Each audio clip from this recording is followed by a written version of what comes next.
J'avais cette intuition de me dire, ouais, mais les créateurs de contenu, ils n'ont pas de business. Et là, tu me le confirmes, tu vois. Je me dis, mais en fait, derrière, il faut structurer un business. De ouf. Il faut se dire, ok, TikTok, oui, ça va être un stream revenu, mais ça va être juste le début de mon funnel, ça va ramener des gens. Et derrière, je les mets sur quelque chose d'autre où je touche mon argent directement. Voilà, Quoi. c'est juste un plus. Que tu vois, les créateurs de contenu ne sont pas entrepreneurs. Toi, tu fais plein de choses. Tu as ton podcast avec ta femme, t'as Podspace. Moi, j'ai le café qu'on ouvre. J'avais une marque e-commerce que je n'ai plus. Donc là, plus, il est principalement sur Podspace. Et de base, c'était censé être un side business. C'est un long moment qu'on bosse sur ce projet. Premier studio de podcast à Paris, de création de contenu.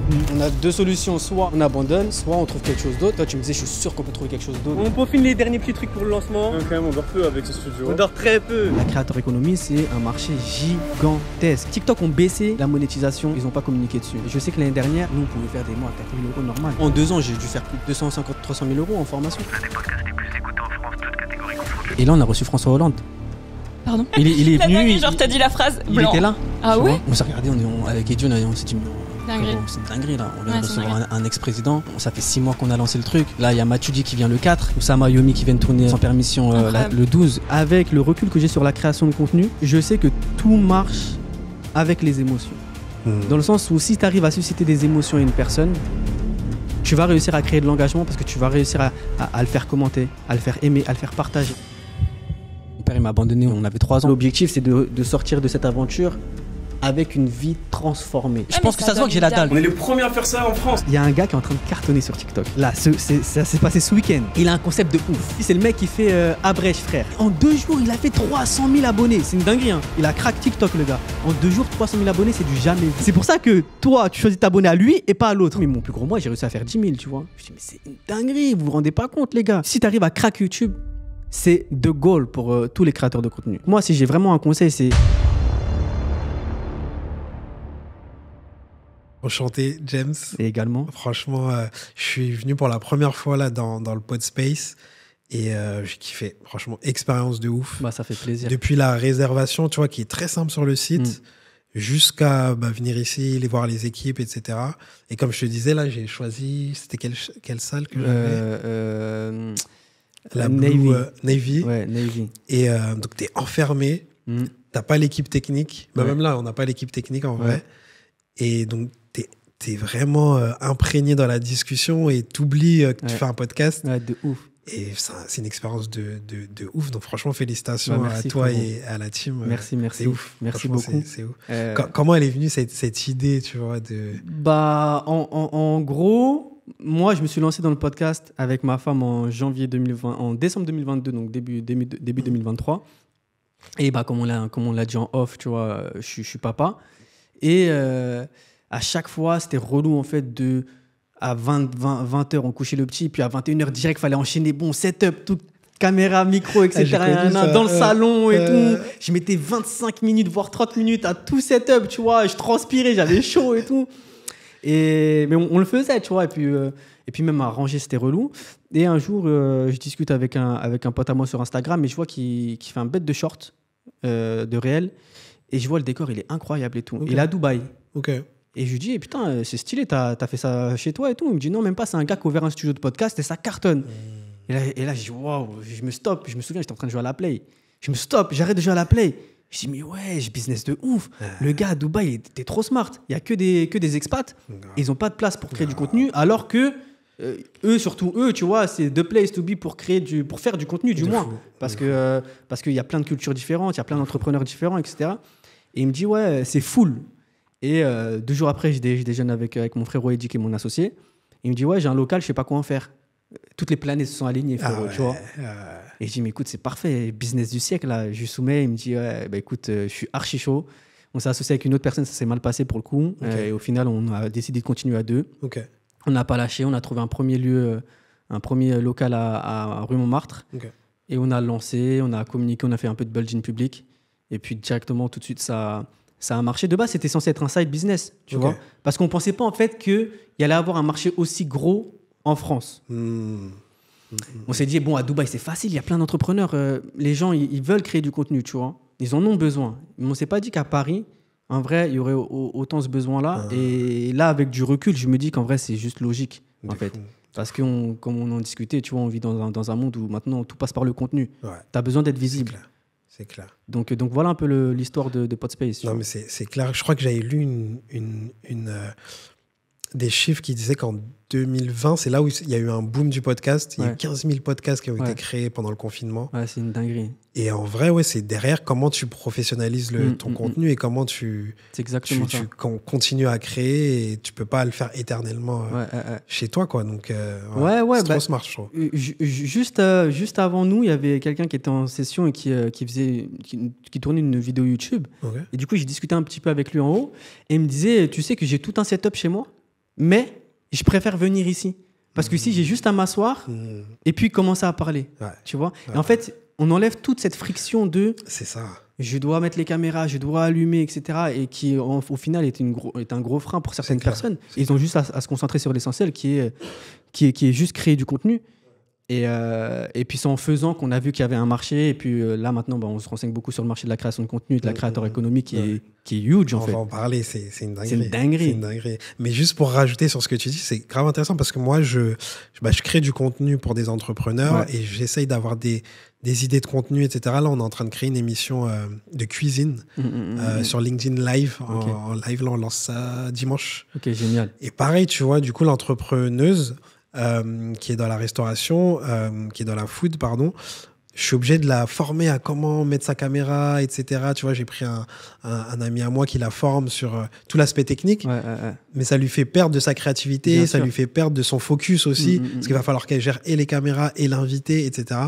Alors que là, tu viens et ça peut même être un axe aussi, d'évolution, c'est d'avoir des setups sur d'autres... On en avait discuté.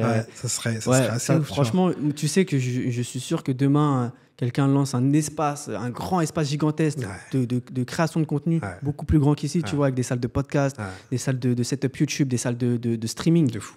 Je suis sûr que ça cartonne. De fou. Mais après, ça reste quand même un investissement assez conséquent, tu vois. Et il faut aussi aller chercher le marché, parce que là, le marché, on est en train de le créer. Tu vois ce que je veux dire ? Il est là.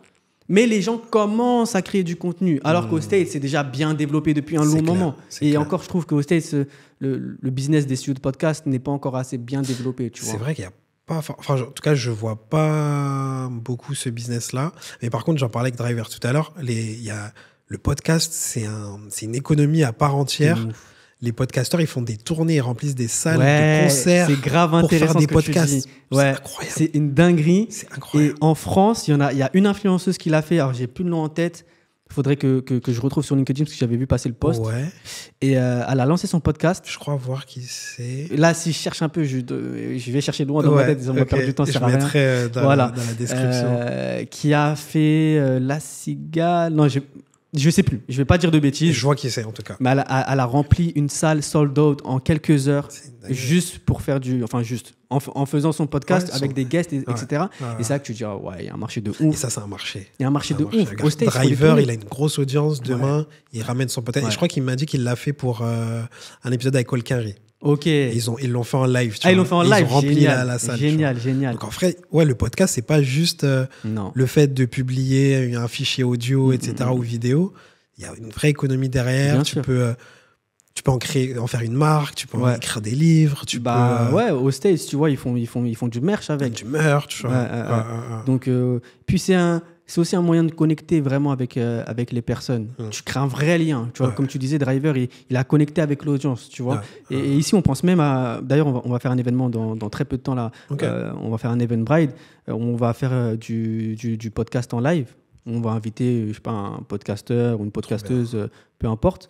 Et on va installer des chaises, tu vois, dans chaque salle. Et puis on va laisser les personnes s'exprimer. Et puis ça, tu vois, ça permet de vraiment pouvoir connecter avec la personne, de le voir en live, de parler de différents sujets. C'est clair. Parce qu'il y a plein de sujets qui sont intéressants. C'est clair. Et comme on disait, tout le monde a quelque chose à raconter, tu vois. Bah ouais, on parlait en off justement des discussions. Tu vois, moi, par exemple, sur ma chaîne YouTube, j'ai envie de faire un épisode avec mon père. Là, tu me parlais justement de ta grand-mère avec qui tu as eu cette discussion. T'as fait le podcast ? Je l'ai fait, mais je pense que je vais le garder pour moi. Mais après, peut-être tu me parlais de quelqu'un d'autre aussi. J'ai un ami qui est venu hier justement avec sa mère qui m'a dit, écoute, je kiffe l'idée du studio de podcast et j'aimerais garder un souvenir profond de ma mère. Et je trouve que c'est un super moyen. Et je dis, écoute frérot, tu viens quand tu veux. le studio est à toi, tu vois. C'est clair. Il est venu, ils ont discuté 3 heures. Et moi, j'étais pas là, mais Anthony était là, du coup, l'opérateur, il m'a dit que c'était un moment incroyable et très prenant, tu vois. Non, mais c'est clair. Et puis, tu vois, t'as pas de public, t'es Ouais. vraiment en face à face. Ouais. Et ça peut être quelque chose que tu fais comme ça, ouais, avoir une discussion avec des membres de ta famille, que tu gardes pour toi, tu n'as même pas besoin de les mettre sur les réseaux. Et moi, je trouve ça très, très fort. Juste l'expérience est bien, tu vois. Ouais, L'expérience est géniale. C'est clair. Ouais. Et tu me disais que c'était un side project de base. Ouais. Tu faisais quoi avant? Et comment vous avez switché? Vous avez dit, en fait, il faut total focus. Avant, moi, j'ai fait pas mal de choses. J'ai une agence de marketing digital. J'ai commencé comme ça, en vrai, tu vois. Donc, je faisais des tunnels de vente, setup de webinaires pour les infopreneurs, etc. Des sites web aussi.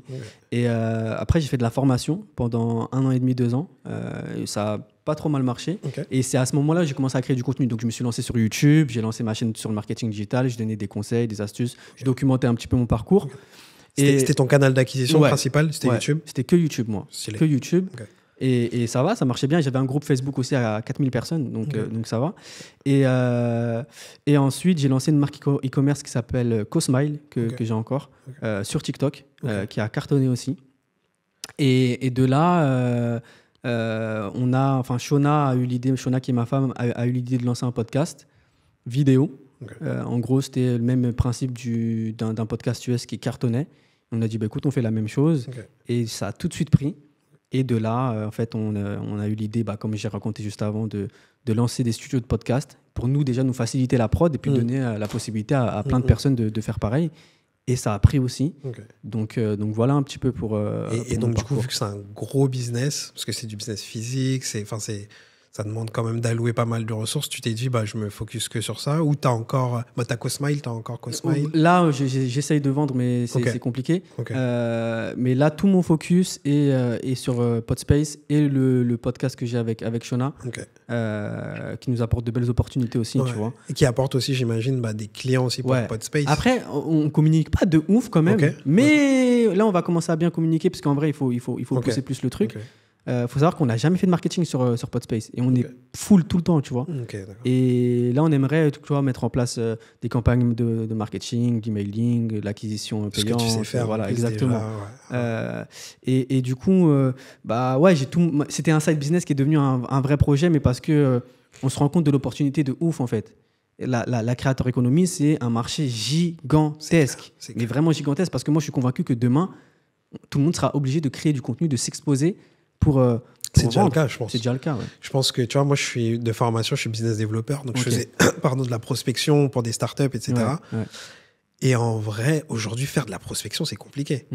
Appeler les gens, c'est le meilleur canal d'acquisition, mais ils ont l'habitude de se faire démarcher. Les mails, ils ont l'habitude de recevoir des mails. Alors qu'aujourd'hui, la création de contenu, ça crée de l'inbound. Les gens viennent à toi. Exactement. Ils ont confiance. Il y a cet aspect de confiance, en fait, où tu crées une vraie relation. Et derrière, l'achat et le réachat, il est beaucoup plus facile. Exactement. Mais c'est compliqué encore en France. Tu vois, nous, notre agence, on le sent. Parce qu'on bosse aussi avec des grands groupes et des PME. Et on sent que c'est pas encore acquis.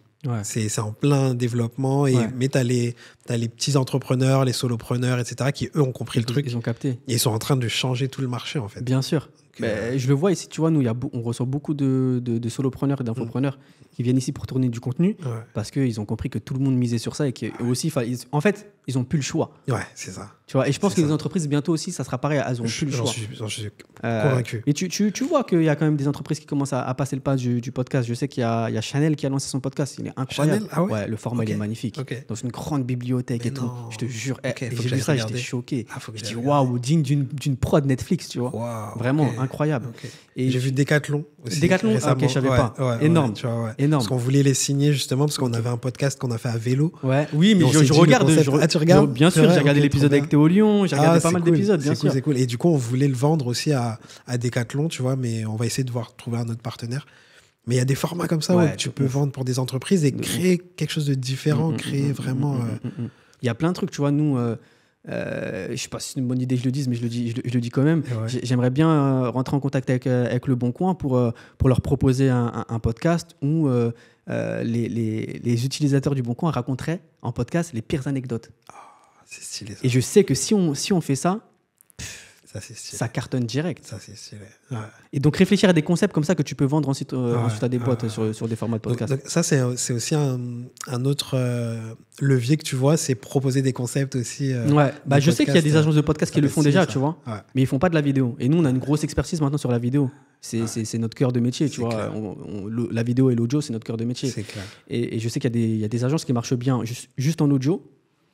Et je vais le dire comme ça, mais je trouve que la vidéo a une réelle valeur ajoutée Bien tu sûr. vois, dans le podcast. Bien sûr. Tu peux diffuser 10 fois plus facilement, puis tu as un vrai impact quand tu diffuses, tu vois. C'est clair. Parce que tu diffuses sur du TikTok, sur du Instagram, sur du YouTube. C'est clair. La visibilité, elle est monstre. Alors C'est que clair. tu diffuses que sur du Spotify, c'est difficile de pousser. Ouais, tu te limites aussi parce que c'est une certaine frange de la population qui va consommer du podcast que audio, quoi. Exactement. C'est pas tout le monde qui consomme du podcast. Et puis tu sais que audio. les algorithmes sont différents en fonction des plateformes. Et l'algorithme de TikTok n'a rien à voir avec l'algorithme de Spotify. Demain, tu lances un podcast audio, va te faire connaître. Ouais. Moi, je sais qu'on a choisi de lancer sur TikTok parce qu'on savait que c'était une plateforme virale. Et TikTok a propulsé Spotify derrière. Tu vois, là, on doit être top 10 Spotify France, je crois, ou top 20. Okay. On fait peut-être 300-400 000 écoutes par mois sur Spotify. C'est pas mal. Mais parce que les gens nous ont découvert sur TikTok et on a réussi à les ramener sur Spotify. Tu vois, or que si on avait fait l'inverse, ça aurait été impossible. C'est hyper intéressant. Moi, j'ai essayé de prendre en main TikTok. On n'a pas réussi, on n'a pas craqué le truc. Est-ce que, parce que sur ma chaîne YouTube, j'ai envie de m'adresser aux créateurs de contenu, aux entrepreneurs, mais un peu plus aux créateurs de contenu, ce que je ne faisais pas auparavant. Est-ce que tu peux donner des conseils ici, peut-être 5 tips, tu vois, sur comment traiter ton contenu et comment faire en sorte que ça devienne viral ou en tout cas que ça attire la bonne audience, quoi. Je ne sais pas si je vais avoir 5 tips, mais en gros, moi, avec le recul que j'ai sur la création de contenu, je sais que tout marche avec les émotions. Tu vois ? Dans le sens où si tu arrives à susciter des émotions à une personne, tu vas réussir à créer de l'engagement parce que tu vas réussir à le faire commenter, à le faire aimer, à le faire partager. Mais la base de tout ça, c'est quoi ? C'est parce que tu as réussi à provoquer de la colère, à provoquer de la tristesse, à provoquer de la joie chez cette personne qui l'a poussé à faire une action. Ouais. Et je remarque que nous, dans notre contenu, nous sur le podcast James Shona, on a des histoires qui sont un peu rocambolesques. Mais on fait le choix, dans nos sourcings d'histoires, on fait le choix de choisir les histoires les plus folles. Okay. Parce qu'on sait que ça va créer des émotions chez les gens. Tu comprends ? Quand, je sais pas moi, on a fait une histoire, c'était pas un sujet mauvais, mais c'était une histoire racontée par une fille. Et dès qu'on l'a lue, on savait que cette histoire elle allait cartonner. Je crois qu'elle a fait 3,5 millions de vues. Okay. Et le hook, c'est « Je suis enceinte, mais je suis vierge ». Tu vois ? Okay. Et l'histoire, elle a été reprise partout sur Twitter, à la tournée de fou. Okay. Et parce que dès le hook, tu dis... Il y a un truc qui ne va pas. Ouais. C'est quoi cette histoire de ouf, tu vois ? Comment c'est possible ? Vous ne l'avez même pas inventé, le hook. Non, on ne l'a même pas inventé. Vous, tu vois, il est réel. Tu vois ? Et à chaque fois, on essaie de travailler vraiment cette partie-là pour susciter des émotions. Okay. Même quand on lit des histoires, on met de l'intonation. Tu vois ? Donc moi, si j'ai vraiment un conseil, c'est réussir de 1 à capter l'attention. Ouais. Donc avec des hooks puissants, bien travailler ces hooks. Nous, on a trouvé notre truc. Je vais te donner un exemple. Ouais. Tu vois ? y a un gars qui est en train de cartonner sur TikTok. Okay. Là, ça s'est passé ce week-end, vendredi soir. Il a un concept de ouf. Et Shona me parle hier, il me dit hey, j'ai vu un gars, il cartonne sur TikTok et tout. J'adore son concept, faut que je te le montre. J'ai dit, je sais de qui tu me parles, je l'ai vu. J'ai dit, c'est le mec qui fait Abrèche, frère. Je sais pas si tu l'as vu. Non, j'ai pas TikTok. Il dit, moi, tu sais comment je l'ai découvert ? Je dis, je l'ai découvert parce qu'il y a un gars qui a fait un TikTok et qui a dit « Ouais, je comprends pas, j'ai le même concept que ce gars-là, mais moi, ça marche pas, j'arrive pas à avoir d'abonnés. » Et lui, en 2 jours, il a fait 300 000 abonnés. C'est une dinguerie, hein. Il a craqué TikTok, le gars. En 2 jours, 300 000 abonnés, c'est du jamais vu. Du jamais vu. Okay. Twitter parle de lui, etc. Et en gros, il dit « Ouais, je comprends pas, on a le même concept, sauf que moi, je montre pas mon visage, lui, il le montre. » Et puis, j'ai comparé les deux, tu vois, pour comprendre, en fait, pourquoi il y en a un qui pète et l'autre qui pète pas. Et en fait, celui qui pète, donc son concept, c'est Abrèche, frère. Et pour vous expliquer le concept, en gros, il prend des TikTok de personnes qui racontent des histoires ou peu importe, qui ont des anecdotes, donc qui racontent des trucs, mais c'est assez long, tu vois. Ouais. Et lui, donc il met 10 secondes de la vidéo de la personne, ensuite il coupe et puis il raconte l'histoire mais en abrégé. Il raconte l'histoire en abrégé, il dit ouais, bon, au final, elle s'est fait arrêter par la police, elle a eu une amende et ça s'est terminé comme ça, et puis après il boit son café. Après il met temps économisé, 1 minute. T'as capté? Et il fait ça sur plein d'histoires. Et les gens, ils ont kiffé le concept. Et je me suis posé la question, tu vois, je me suis dit, pourquoi lui, son concept, il marche et l'autre, il marche pas? Et en fait, tu regardes que si tu compares les deux contenus, il y en a un, il y a plein de petits détails qui font que tu accroches déjà, de un, à sa personnalité. De un, lui, il montre son visage, l'autre le montre pas. De deux, il met tu retrouves tout le temps le même type de vidéo. Ok. C'est tout le temps la même chose. Ouais, tu vois, je vois. il boit son café au début, il dit ta, il boit son café à la fin. Tu vois, temps économisé, 1 minute.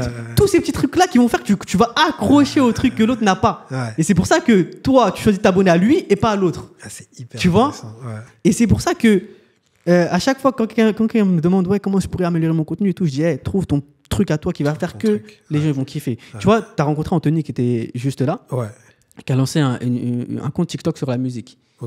Et il m'a montré et tout, et j'ai kiffé direct. Et j'ai dit, putain, c'est archi smart ce que tu fais parce que c'est tout le temps le même format. Et lui, son format, c'est en gros, il dit, est-ce que tu te rappelles de ça? Et il te met une musique à l'ancienne d'un rappeur, genre STH ou Niska. Niska, qu'elle avait fait Mathieu Dicharo. Et il met 10 secondes, tu vois, il s'engage sur le son. Après, il dit, ah ouais, c'était vraiment une dinguerie, tu vois. Et ça se finit. Et c'est tout le temps la même chose. Tout le temps ça se répète tout le temps. Il a productisé le truc. Tu vois. Et il a trouvé sa patte, il a trouvé son concept, il a trouvé son truc qui fait que si il continue, je suis sûr qu'il va cartonner.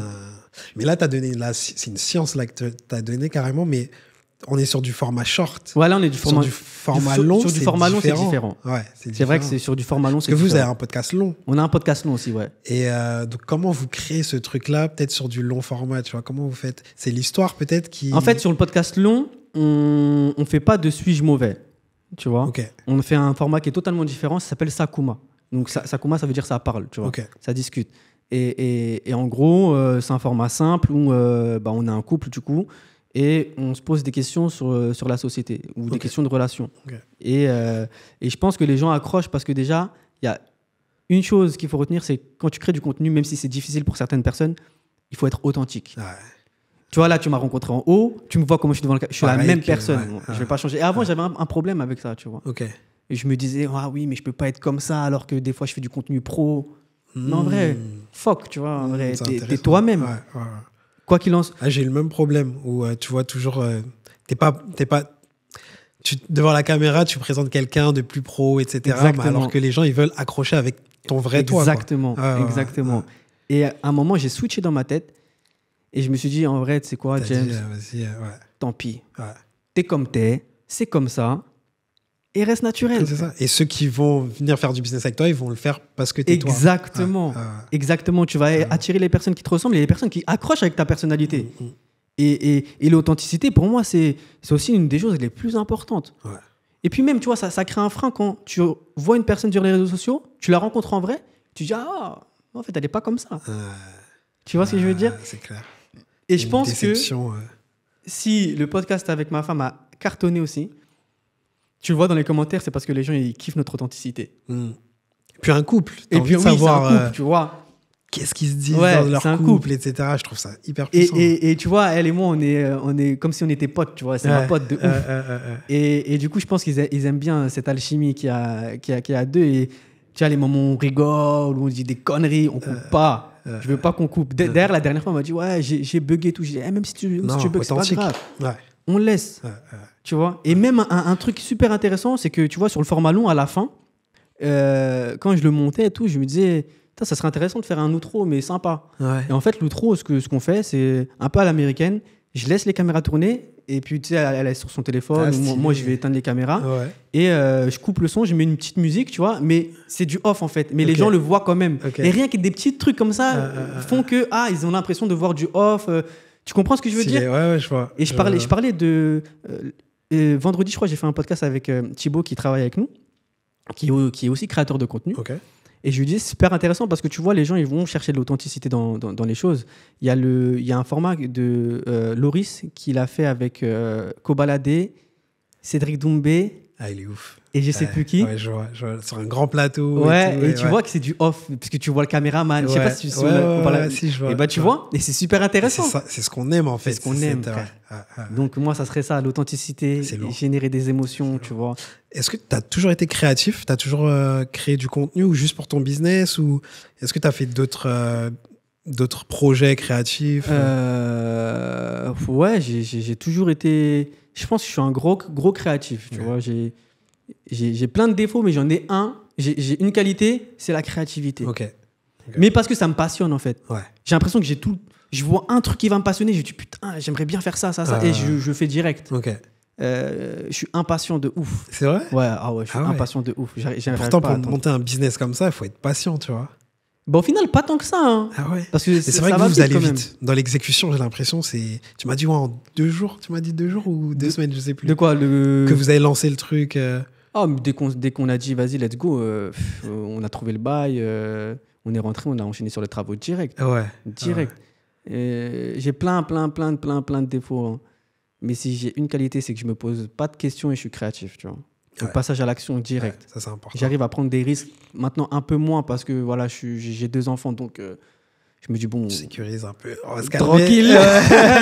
On sait jamais, tu vois. Grave.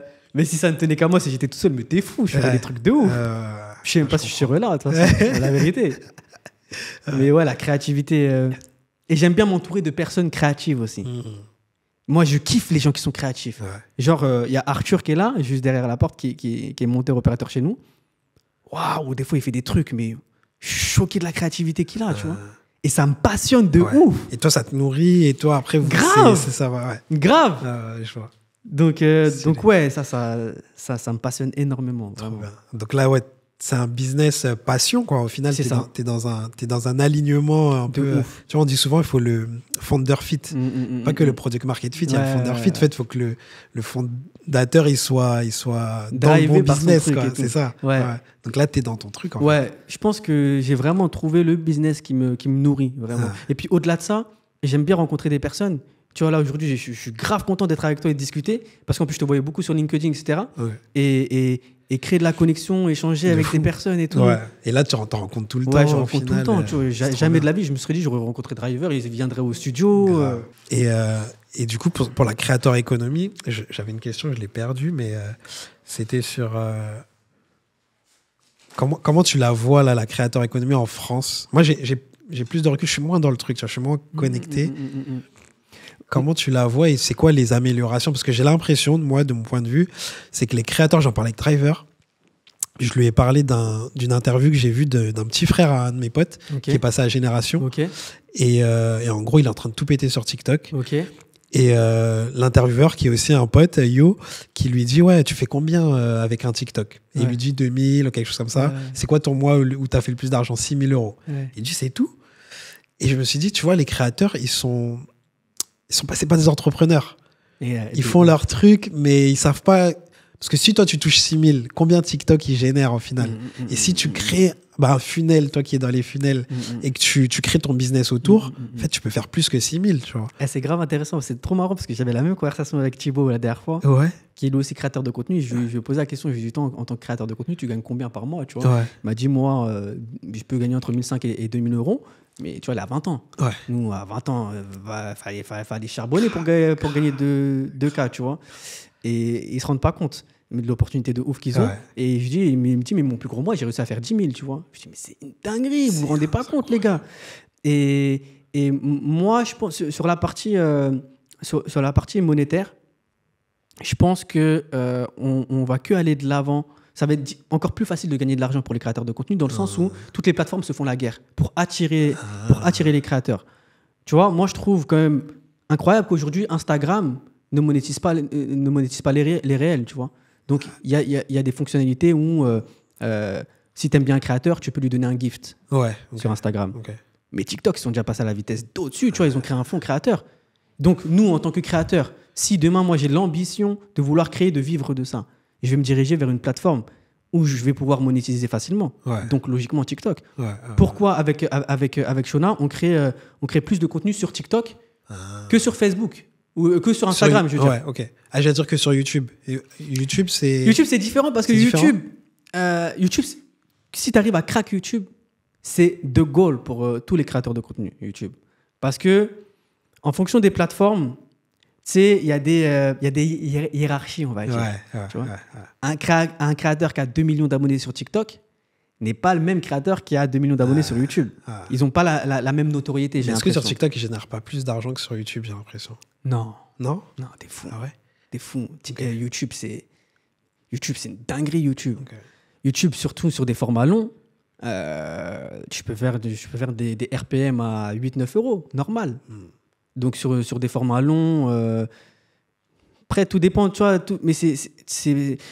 En fait, TikTok ont baissé la monétisation et ça, ils n'ont pas communiqué dessus. Ok. Je sais que l'année dernière, nous, on pouvait faire des mois à 4 000 euros normal, Ok. juste sur TikTok, avec le podcast, tu vois, sans sponsor, sans rien. Là, ces derniers temps, ils ont baissé, parce que je pense que le fond s'est essoufflé. Ils ont vu que tous les créateurs aussi s'étaient positionnés sur TikTok. Je ne sais pas si TikTok arrive à suivre, tu vois. Et donc, ils ont baissé les RPM.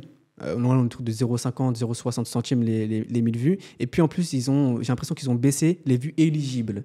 Donc, en gros, ce qu'ils expliquent par vue éligible, c'est sur 1 million de vues, tu vas avoir peut-être 500 000 vues éligibles parce qu'il y a des vues qui sont moins comptées que d'autres. Ok. Les vues d'Afrique sont moins comptées que celles de France. Ok. Tu vois, Ok. ils fonctionnent comme ça. C'est fou. Et ça, nous, en tant que créateurs, on n'a pas la visibilité sur ça. Tu vois, donc en fait, eux, ils font ce qu'ils veulent. Il n'y a pas un back-end sur TikTok T'as où un tu peux back-end, regarder mais tes statistiques? tu peux regarder tes stats. Mais sur les vues monétisées et sur les vidéos monétisées, t'as pas toute cette transparence-là. Donc au final, tu sais pas comment ils font leurs calculs. Donc eux, ils peuvent te ken, tu vois. Tu sais, c'est eux ton employeur en fait. C'est eux qui disent ouais, là t'as fait ça, tiens, prends ça. Voilà, exactement. Et toi, tu te Demande contentes pas. juste Ouais, de ça. c'est ça. Et c'est pour ça que j'ai toujours dit la création de contenu, c'est une opportunité, mais c'est pas un business. Parce que tu dépends de la création de contenu. Tu vois ce que je veux dire? Demain, TikTok est interdit en France. Tu fais quoi? Tu vois? Et puis aussi, il y a un autre sujet dont je parlais avec un créateur, c'est t'es tout de même, pour gagner ta vie, tu es tout de même obligé de créer du contenu. Donc, est-ce que tu ne deviens pas esclave toi-même de ton contenu? Et puis ça te met une pression aussi. Une rat race, de fou. Ça te met une pression de ouf. Là, je sais qu'avec le podcast, par exemple, nous, on est obligé tout le temps de créer du contenu parce que sinon, les stats, ils baissent. Et puis, il y a la question de la régularité. Donc, j'avais pas vu ça comme ça, tu vois. Mais c'est dur, hein. Vraiment, c'est dur pour les gens qui... Moi, j'ai la chance d'avoir d'autres choses à côté, tu vois. Du coup, je sais que demain, si mon podcast s'arrête, au final, ça me ferait chier parce que j'ai mis quand même du cœur à l'ouvrage. Et je kiffe mon concept, notre concept. Mais j'ai Podspace, j'ai d'autres choses, tu vois. Ah, mais c'est hyper intéressant parce que moi, j'avais cette intuition de me dire, ouais, mais les créateurs de contenu, ils n'ont pas de business. Et là, tu me le confirmes, tu vois. Je me dis, mais en fait, derrière, il faut structurer un business. De ouf. Il faut se dire, OK, TikTok, oui, ça va être un stream revenu, mais ça va être juste le début de mon funnel, ça va ramener des gens et derrière, je les mets sur quelque chose d'autre où je touche mon argent directement. Quoi. C'est juste un plus. Et c'est intéressant ce que tu disais tout à l'heure parce que tu vois, les créateurs de contenu ne sont pas entrepreneurs. Ouais. Et entrepreneur, soit tu l'es naturellement, tu as ce mindset-là, tu as cette vision des choses-là, tu vois. Soit tu apprends à le devenir par les échecs, par tout ça, etc. Et c'est pour ça que tu vois qu'il y a plein de créateurs de contenu ou d'influenceurs qui n'ont pas réussi vraiment à être bien financièrement parce qu'ils n'ont pas réussi à créer de business autour de leur contenu. Je sais que là, on reçoit pas mal d'influenceurs et du coup, j'essaie d'échanger avec eux. Et il y en a pas mal qui vivent encore de sponsors alors que je vois qu'ils ont des comptes à 800 000 abonnés, tu vois. Et c'est là où, tu vois, en fait, il y a une différence. Et vous, c'est pas quelque chose que vous pouvez apporter, justement, ces conseils-là sur... parce que je te prends un exemple. J'avais fait un épisode avec Mathieu Stéphanie. Ouais. Et lui, il bosse avec un ancien de BFM qui a sa... C'est pas une régie pub, mais qui a son agence, en gros. Donc, ils produisent ton podcast, ils le mettent sur les réseaux. Orso Média. Ouais. Tu dois le connaître, c'est Christopher, je crois. Ouais. Et en fait, lui, son métier, c'est de monétiser ton podcast. Et est-ce que vous, à terme, tu vois, c'est pas quelque chose... Parce que tu as le background business. C'est un vrai sujet. Et après, ça peut être un défocus. Mais... Ouais, c'est vrai. Mais ça peut être aussi un gros levier d'accélération pour Podspace en termes financiers. Parce que... Après, à voir comment on calcule notre truc, tu vois. Mais s'il y a des studios qui sont libres à certains créneaux, autant les utiliser pour pousser des créateurs, tu vois. Et nous, derrière, essayer de monétiser. Mais on aimerait bien lancer un label créateur. C'est des choses dont on a déjà parlé. Et oui, pousser les créateurs, prendre un pourcentage sur nous, ce qu'on arrive à closer en termes de deal derrière ou vu YouTube, etc. Et je sais qu'au UK, par exemple, ça se fait beaucoup, ça. Ouais. Il y a des chaînes, en fait, qui sont détenues par des gros médias et ils lancent des chaînes où ils vont mettre plusieurs créateurs ensemble dans la même vidéo et créer des concepts, tu vois. Je sais pas moi, Tinder en live, des trucs comme ça. J'ai vu, ok. Tu vois. Ouais. Et mais tu vois que c'est pas un créateur de contenu, c'est pas un créateur de contenu, la chaîne. C'est une prod, en fait. C'est une prod et ça appartient à un média. Ouais, et un label. Et eux, ils monétisent comme ça. Tu vois, je pense qu'ils doivent prendre un pourcentage sur. Ils doivent mettre à disposition toute la prod, tout le matériel et le lieu. Et ensuite, ils disent, mais par contre, nous, on prend 25% sur les vues générées et la sponsor derrière. Mais c'est un super business et c'est très, très smart. Et je pense que demain, il y aura ce système d'agence-là. Mais je pense qu'en France, c'est un peu early, tu vois. Ok. Je pense. Okay. Nous, on aimerait bien le faire, mais encore, on se pose des questions, tu vois. C'est pas non plus facile à faire. Ouais, c'est pas évident. Et il faut trouver comment tu monétises derrière. Bah, la monétisation, elle est simple en vrai. Tu prends un pourcentage sur tout ce que tu arrives à closer en termes de sponsor, sur ce que tu arrives à intégrer comme sponsor dans les vidéos. Et les vues générées, donc le YouTube Ads, TikTok Ads, etc. Mais tu fais le calcul. Moi, j'ai déjà fait le calcul, donc je sais que ça peut être archi bénéf. Okay. Tu prends, je sais pas moi, on peut faire le calcul en live, regarde. Tu arrives à signer 20 créateurs. 20 créateurs qui génèrent, je sais pas moi, chaque créateur, sa chaîne a fait 2 millions de vues par mois. Ça fait que tu fais 40 millions de vues juste sur YouTube. 40 millions de vues par mois, sachant que, vas-y, tu mets un RPM à 4 euros. Allez, non, à 6 euros vu que tu vas faire du podcast. Tu vois ? Donc, tu fais 40 000 fois 6. Est-ce que mon calcul est bon ? Ouais, c'est ça. Ça fait 240 000 euros. Okay. 240 000 euros. Admettons que tu prends 20%. Allez, t'es gourmand, tu prends 25. Ça fait 60 000 euros par mois de chiffre d'affaires. Mensuellement. Et tu as juste à produire du contenu. Ouais, mais tu parles de millions de vues comme si c'était facile. Et ça. Oui, mais en fait, cette génération, elle m'impressionne. Parce qu'il y a des gens, ils ont des comptes à, comme tu dis, des 500 000 followers. Facile. Ouais. Tout est une question moi, je lutte pour passer des paliers comme ça. Et puis après, nous, on est dans le B2B. C'est différent. C'est différent, tu vois. Différent. Mais en fait, je voulais ramener ce truc B2C dans le B2B. Et c'est compliqué. Bah, nous tu vois, là, avec Podspace, on essaie de créer un média et c'est vrai que c'est compliqué. Ouais. Mais je pense que la chose à faire, c'est d'essayer d'allier divertissement et business. Nous, là, le podcast qu'on lance, c'est dans la tête d'un créateur. Ouais. Où on va inviter des créateurs de contenu pour essayer d'avoir une conversation avec eux, pour demander comment ça se fait qu'ils sont lancés dans la création de contenu, qu'est-ce que ça leur rapporte, etc. Et c'est comme ça qu'on va essayer d'avoir la visibilité, tu vois. Ouais. Mais faire du contenu purement business, c'est chaud. Ouais, c'est chaud. C'est chaud. Franchement, c'est chaud. C'est pas les mêmes métriques. Hein. Tu le vois, de toute façon, les vues et les trucs. De ouf. Faut que ça intéresse à la fois la partie B2B, mais à la fois que ça soit assez divertissant pour attirer de la masse, pour faire un peu des vues, pour que les algos y poussent. C'est ça. C'est compliqué. Hein. Nous, on l'a vécu sur le podcast à vélo.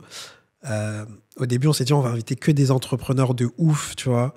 Donc, on a eu des entrepreneurs de ouf, mais ça ramène pas de vues. Après, on s'est dit, OK, en fait, il faut qu'on ramène des gens connus, mais... Du coup, tu parles moins business. Tu vois, c'est un espèce d'équilibre qui est pas évident. Mais c'est hyper intéressant. Mais inviter, tu vois, des créateurs de contenu avec une grosse audience, c'est bien parce que tu profites de leur audience. Ouais, c'est ça. Il y a une espèce d'échange sain. Et là, je suis en train d'étudier un truc. J'en parlais avec Driver tout à l'heure. Je sais pas si tu connais Damon Dash. C'est le mec qui a lancé Jay-Z, Kanye West et tout. C'est l'ancien associé de Jay-Z. Et ils ont été en bif et tout, mais bref. Et en fait, lui, il dit, YouTube, ils sont en train de reproduire ce qui a été dans le rap. C'est-à-dire qu'en fait, ils te payent, mais en fait, toi, limite, t'es payé en fame. Tu demandes pas ce qu'on disait, tu demandes pas d'où il vient l'argent. Tu touches tes 6 000 euros et tu te poses pas de questions. Mais il dit, en fait, l'argent est généré par les ads, par les régies pubs. Ouais. Et donc, en fait, je me suis dit, OK, mais comment les régies pubs, ils font cet argent-là, tu vois? Je sais pas si toi, tu t'y connais en régie pub, mais en fait, tout se passe là. C'est dans les ads, sur les recommandations, etc. Bien sûr. En fait, si tu remontes la chaîne de valeur, c'est peut-être là où les créateurs de contenu, ils vont pouvoir réussir à... Mais après, c'est être entrepreneur. C'est autre chose. C'est être entrepreneur. Là, faut réfléchir à un nouveau business model, carrément. Mais oui, c'est le business model de YouTube et il est juste incroyable. Et de toute façon, c'est le business model de toutes les plateformes maintenant. Pourquoi TikTok s'est lancé avec l'objectif d'être la plateforme la plus virale? Parce que ils savaient qu'à terme, ils allaient proposer un TikTok Ads et être une grosse régie pub parce que ça. Aujourd'hui, tu fais des vues, t'es potentiellement un panneau publicitaire. Parce que l'objectif des marques, c'est d'attirer l'attention et d'être vu partout. Donc demain, je suis sûr que demain, il y a des créateurs qui lancent leur propre plateforme. Genre, ils font un gang de créateurs aux millions d'abonnés qui lancent leur propre plateforme. Il y a des gros sponsors qui les suivent. Bah, tu sais quoi, regarde, juste tu prends l'exemple de Squeezie avec le GP Explorer. C'est incroyable. Tu sais que Squeezie était dans ma classe, en fait. Non. Je te jure. Il est à côté de moi en français, Lucas. C'est une dinguerie. C'est une dinguerie. Personne n'aurait misé sur Lucas. Lucas, si tu regardes cette vidéo, mon frère, on misait pas sur toi. Hein. Parcours exceptionnel, tu vois. Ouais. Et du coup, j'ai un de mes meilleurs amis qui est encore très proche de lui aujourd'hui et qui travaille avec lui. Et on discutait du GP Explorer. Les chiffres, ils sont astronomiques. Ouais.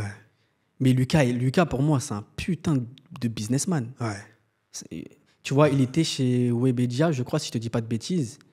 Il a vu qu'en fait, Webedia prenait un pourcentage. Il s'est dit, mais en vrai, si je réunis un tel et qu'on crée notre propre agence, parce que les marques nous connaissent, nous. C'est nous qui attirons les marques au final. Pourquoi on passerait par une agence? On peut tout shortcut. Bah oui, c'est ça. Ils ont créé leur agence. Leur agence, je crois, fait 10 ou 15 M de CA par an. Et c'est ça les discussions que je veux avoir, c'est parler aux créateurs, de dire les gars, en fait, vous êtes des business, tu vois. Ouais, un mec comme Balou, moi j'ai commencé en fait dans la culture aussi, je bossais pour Balou, tu vois. Okay. Et on devait vendre des espaces de pub pour son site, le Balou Show à l'époque. Après, il a fait French Plug, etc. Ouais.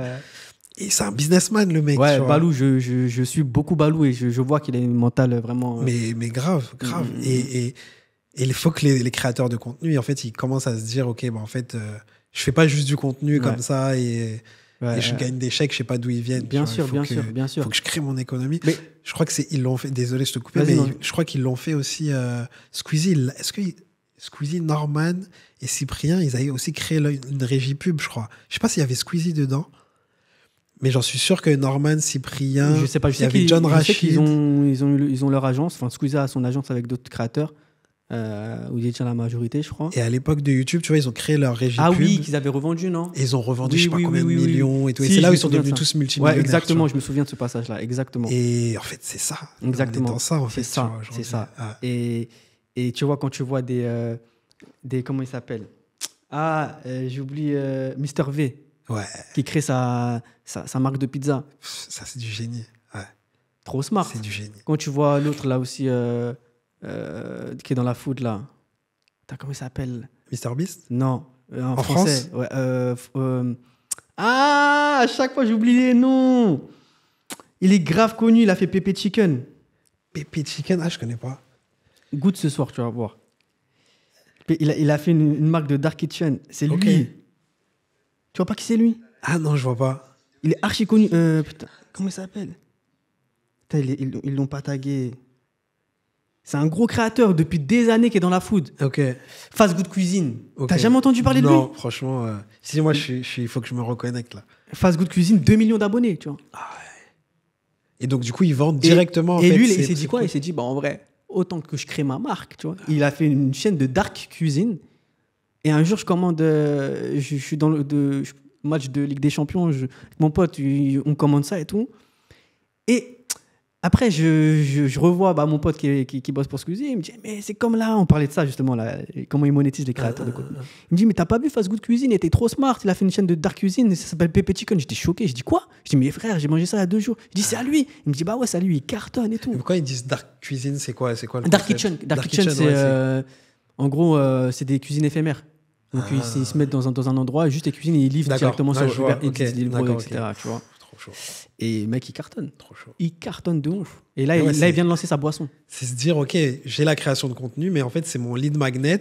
Voilà. Et derrière, qu'est-ce que je vends directement? Voilà. Et c'est pas que du merch, ça peut être.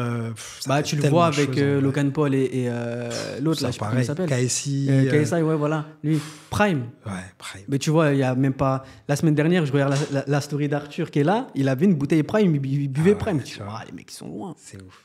Ils sont loin. Et c'est là où le vrai business est. Quand tu vois 50 Cent qui est sorti une marque de champagne, je crois. D'eau Vitamin Water. Ouais, c'est lui qui a lancé Vitamin Water. P. Diddy, une marque de vodka, je crois. C'est ça, un truc comme ça, ouais. Non, c'est là où est le vrai business. Ouais. Le vrai business, c'est pas de faire des vues sur YouTube et de les C'est ça, monétiser, je c'est pense. ça. Bah, tu parles des rappeurs. Les rappeurs font plus d'argent avec leur side business qu'avec Ouais. la musique. Nino a sorti Jay-Z, c'est son- comme ça qu'il est... La moitié de sa valorisation, c'est Rocawear, c'est Ouais. sa marque de champagne, c'est... Dr. Dre avec Beats, by Dre. Ouais, Incroyable. Ouais. Et je pense que c'est là où le vrai business est, tu vois. ouais, Pour les créateurs de contenu, du moins. Parce qu'ils ne se rendent pas compte de la puissance que c'est aujourd'hui d'avoir une audience. de fou. Moi, je le sais. Et c'est pour ça que je fais très attention avec Shona lorsqu'on fait des partenariats. Parce que au final, c'est l'image de la personne qui reste importante, tu vois. Et Tu vois, sur le long terme, en Ouais. fait, tu te dis pas juste, ah, vas-y, je fais un coup. on nous a proposé plein de partenariats un peu. J'ai toujours refusé. Ok. On a toujours dit, hey, on n'est pas intéressé, vaut mieux pas, tu vois. Ah, Et si demain on fait un partenariat, c'est que on est intéressé et qu'on sait que la marque est bien. Là, on a fait un partenariat avec Emma Matelas. Ils nous ont envoyé un matelas, il est lourd. ok. King size, BNF Max. À la BNF Max. Doumbé. Ah ouais, BNF, j'ai bien dormi.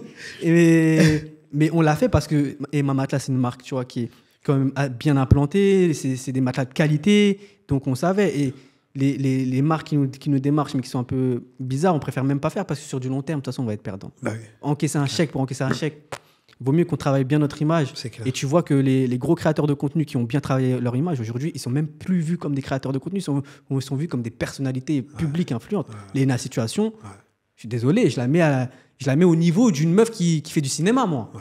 Tu vois, si ce n'est plus. De ouf. Mais elle a trop bien géré son image. Elle a trop bien géré son image. Et c'est là où il y a une bataille des créateurs, tu vois. Je sais que la dernière fois, je parlais avec une influenceuse qui est venue ici, qui a fait de la télé, dans Les Marseillais, dans Les Princes de l'amour. Ok. Elle me disait, aujourd'hui, nous, les influenceurs qui ont fait de la télé, on est obligé de retravailler toute notre image. Parce que les marques ne veulent plus se positionner avec nous. Donc, il faut qu'on ait une image lisse, bien travaillée, parce que sinon, on ne peut pas vivre, en fait, tu vois. Et tu penses que... Parce que moi, je voulais interviewer des youtubeurs et on me disait, ouais, mais ils vont jamais dire que ce sont des businessmen. C'est pas dans leur intérêt. Un Squeezie, c'est pas dans son intérêt d'expliquer qu'il fait du business, tu vois. C'est vrai Ouais. que c'est pas dans son intérêt, mais j'ai l'impression que plus en plus, ils prennent la parole par rapport à ça. Parce que c'est important, je pense, pour les autres générations, tu vois, que eux partagent ce savoir-là. ouais, mais au-delà de ça, tu sais pourquoi maintenant je pense qu'ils vont prendre la parole sur ça? Parce que, surtout en France, on reproche à beaucoup de personnes qui ont réussi de ne pas être transparents par rapport à leur réel business. Tu vois ce que je veux dire? Et c'est pour ça que maintenant tu les vois prendre la parole sur ça. Il y a des youtubeurs qui disent combien je gagne maintenant, combien j'ai fait ce mois-ci, combien YouTube me rapporte. Et ils prennent la parole parce que derrière, après, ils se font attraper par la veste. Ah, mais tu nous dis pas tout, etc. Donc, certes, ils n'ont pas l'intérêt à le faire parce que de base, ils sont pas connus pour ça, tu vois. C'est pas des businessmen. Ouais. Nous, ce qu'on te demande, c'est de faire des vidéos qui nous font rire tous les soirs, Ouais. tu vois. Et du coup, c'est ça qu'ils font. Ouais. Mais de temps en temps, bah, ils se doivent de, entre guillemets, rendre des comptes. De ouf. Ce qui n'est même pas logique en soi, tu vois. Ouais. Après, je sais pas s'ils sont dans un transfert de connaissances pour les autres générations futures. Ouais, je pense pas, mais je pense que ça peut être bénéfique. Moi aussi, je pense. Mais on est dans une ère où les jeunes sont très smart maintenant, ça va Ouais, très vite. Ça va vite. Et ils captent très vite que pour faire de l'argent, il faut faire comme ça, tu vois. C'est une dinguerie. Trop bien. Franchement, on va finir sur ça, James. C'était trop bien. Avec plaisir, on pourrait parler des Ouais, heures. grave. Mais là, tu m'as donné trop d'idées. En vrai, je vais interviewer d'autres créateurs qui sont dans ce truc-là. Je pensais à, je sais pas si tu connais En Face de Moi, je crois. Ah, mais je dis oui, bien Tu sûr. vois, Je vois qui Ouais. c'est. Un couple pareil. Ouais, parce qu'ils sont un peu sur le même créneau que nous, un justement. peu, ouais. Et Ouais. ils ont un jeu, du coup. Ouais, Ils ont un jeu. bah, Et- eux, ils ont été très et smart. je trouvais ça smart. Ils ont été Je très dis, ah smart. ouais, Mm. c'est trop bien. À un moment, on voulait le faire avec Jonah. Un jeu de société, tu vois. Exactement. Et ça, c'est cool parce que c'est un produit. Exactement. Et en vrai, bah, t'en vends à l'appel, quoi. Je Ça, sais trouve ça que intelligent. j'ai un ami qui a un gros compte TikTok, les astuces de Jimmy et Laura. Ah, ok. Et ils ont, je crois, 3 millions sur TikTok, Ok. un truc comme ça. Ils ont sorti un livre et un PDF. Et ça marche archi bien. Où ils ont fait un récap de toutes leurs astuces, tu vois. Ah, ouais. Ça marche archi bien. C'est trop bien. Et c'est là où les créateurs ils doivent être smart. Ouais. Mais je pense que. Sur le ça- produit. Quel produit je crée, en fait. Et il faut pas créer n'importe quel produit parce que, attention, ton audience t'attend au tournant. T'as pas le droit à l'erreur. Hein. T'as pas le droit à l'erreur, sinon t'es vite sur Twitter. Ah, lui, c'est un arnaqueur, c'est un scammer. Tu vois. Toi, tu regardes les chiffres, tu te dis, tu calcules en te disant, bah, là, il faut qu'on fasse tant de vues. Est-ce que parce que tu viens du business quand même, est-ce que c'est des métriques que tu suis Ouais, je regarde les vues beaucoup. Ok. Je regarde les vues. Je sais que c'est très avec important. avec des objectifs en disant, Non. là, on est en bas, c'est le mois-ci, tatati. Si, oui, je compare forcément. De toute façon, quand tu crées du contenu, tu es obligé de comparer T'es tes obligé. performances. Même tu le fais naturellement, en fait. Mais je suis plus dans une démarche où j'essaie tout le temps qu'on se motive mutuellement, elle et moi, à ne pas faire tout le temps la même chose et tout le temps se challenger sur le contenu. Tu comprends? Dans le sens où aujourd'hui, les choses vont très vite. C'est-à-dire que si tu fais un concept, 2 mois plus tard, tu es sûr qu'il y a quelqu'un qui fait la même chose que toi. C'est comme les studios de podcast. On a lancé les studios en juin. Aujourd'hui, tu vois, tout le monde est en train de lancer des studios de podcast parce qu'ils ont vu qu'il y avait un intérêt. Tu vois.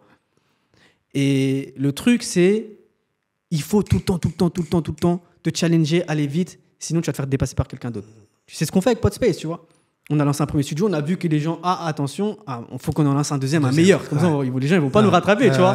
Là, on a vu que les gens, ils étaient vraiment déter. On va à l'international. On va à l'international, on va à Barcelone. On développe une plateforme. Comme ça, on est sûr qu'on a tout le temps un train d'avance, mais ça te met la pression et tu es obligé de te challenger. Et c'est pareil avec la création de contenu. Tu vois, le podcast Si je mauvais, il y a des gens qui ont repris notre concept. Qui me dit demain, ils vont pas prendre des parts de marché ou autre. Mais ce qui est normal, tu vois. Du coup, il faut réfléchir tout le temps à des nouveaux concepts. Et c'est comme ça que tu challenges et que tu essayes tout le temps de te renouveler, en fait, tout simplement, et de proposer aussi des choses nouvelles à ton audience. Parce que ton audience peut en avoir marre et ton contenu peut s'essouffler. Tu vois ? Là, on travaille actuellement sur un nouveau projet où, tu vois, tu me parlais de Diary of a CEO et de Jay Shetty. Ouais. Bon, on va faire un peu la même chose, du coup, avec des personnalités, avec des personnes qui ont eu soit une anecdote incroyable dans leur vie, qui ont soit un métier exceptionnel, un peu à la Guillaume Play, Legend. Ouais, si je vois. Tu vois, ouais, il cartonne de ouf. Ouais, il est le seul à faire ça. Parce que même lui, je crois, il était en radio. Là, il fait son truc indépendant. Il cartonne de ouf, mais pourquoi ? C'est des histoires. Les gens aiment les histoires. Tu vois ? Storyteller. Exactement, storyteller, tu vois. Et du coup, on s'est dit avec Shona, écoute, faut qu'on fasse ça, sauf que nous, on sera à 2. Et pareil, on va essayer d'aller chercher du deep dans ce décor-là, tu vois. Ouais. Un peu à la The Diary of a CEO. Ouais, ça va cartonner. Et tu vois, là, on a réussi à avoir une fille qui a survécu à un incendie. Ok. Elle a traversé les flammes pour essayer d'aller sauver sa mère et tout. C'est de fou furieux, dinguerie de Ça me fait penser, il y a une chaîne Insta comme ça, je sais plus le nom, qui interviewe des gens pareil, qui ont vécu des trucs de ouf et tout. Ils avaient fait une interview, peut-être tu l'as vu, de Kalash. Ça me dit un truc. Ouais. Il racontait l'histoire sur son père, Ah, etc. ça me dit un truc. Et ils font plein de petites capsules comme ça sur Instagram. Ouais. Et je me suis dit, mais ils ont le truc. Ouais, ça me dit un truc. Mais tu vois, nous, c'est ça qu'on veut aller chercher. Ouais. Et tu vois, typiquement, cette fille qui a survécu à un incendie, tu sais, moi, ça m'intéresse en tant que père. Vraiment, je veux comprendre vraiment comment aujourd'hui elle se sent, tu vois. Qu'est-ce que ça a changé dans sa vie.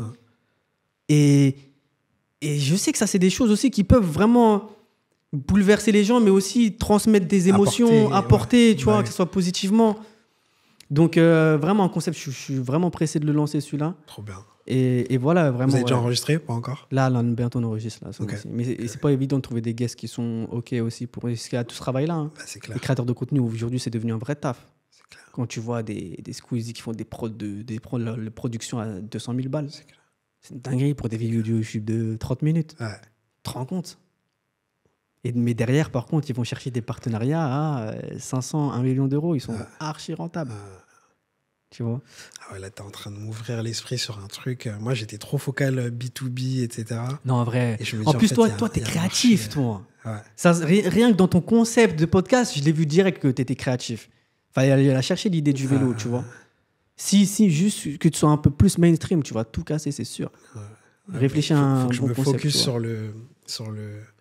sur la création, en fait. Nous, on avait lancé à l'époque, je sais pas si tu connais Calcium TV. Non, ça me dit rien. Pareil, c'est des gars de Sarcelles. On avait lancé une émission en noir et blanc et c'était des questions de société. L'épisode qui avait le mieux marché, c'était est-ce que l'amitié homme-femme existe? La fameuse question. Et c'est devenu viral et on faisait 100 000 vues par épisode en 2018-2019.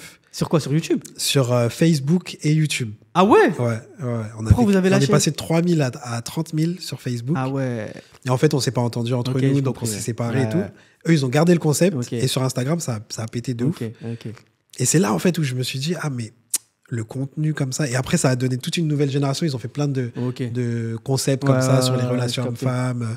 J'ai vu un truc où tu viens, pas sur un truc comme ça là. Passe en Smash. Passe en Smash, des trucs comme ça, tu ouais. vois. Et en fait, nous, on était à la base de ce truc-là. Ok. Et c'est là où je me suis dit, la création de contenu, ça peut être très, très, très, très puissant. Ouais, mais de ouf. Mais j'ai voulu le tourner en B2B parce que je me suis dit, le B2B, c'est de l'argent sûr. C'est de l'argent sûr après. Ouais. Toi, t'as une agence, c'est différent. Tu vois, Ouais, t'as une agence, c'est différent. t'as des clients. Mais là, je suis en train de me dire, peut-être que. Tu peux faire les deux. Ouais. Mais il faut garder en tête que si tu fais de la création de contenu sur du mainstream, c'est un vrai business. Ouais. Dans le sens où il faut que tu le prennes comme si c'était ton agence. Tu vois ? Donc, avec des objectifs à atteindre, des roadmaps. C'est un vrai projet. De ouf. Et si tu veux que ça marche, c'est tellement concurrentiel aujourd'hui, tu vois, c'est un vrai projet. Donc, tu dois te challenger. De ouf. Tout le temps. Si tu ne te challenges pas, tes perfs font ça, c'est sûr. Ouais. Tu vois ? Donc voilà. Hein. Ah bah merci en tout cas pour les conseils. Avec plaisir, frérot. Et on va appliquer ça. Let's go. Je vais faire du build d'une public là. Et... Génial. Ah bah, je vais regarder ça avec Ouais. attention. Merci mon gars. Avec plaisir, frérot. À très bientôt. Yes. Yes. C'était lourd. C'était grave lourd. Franchement, merci. Avec plaisir.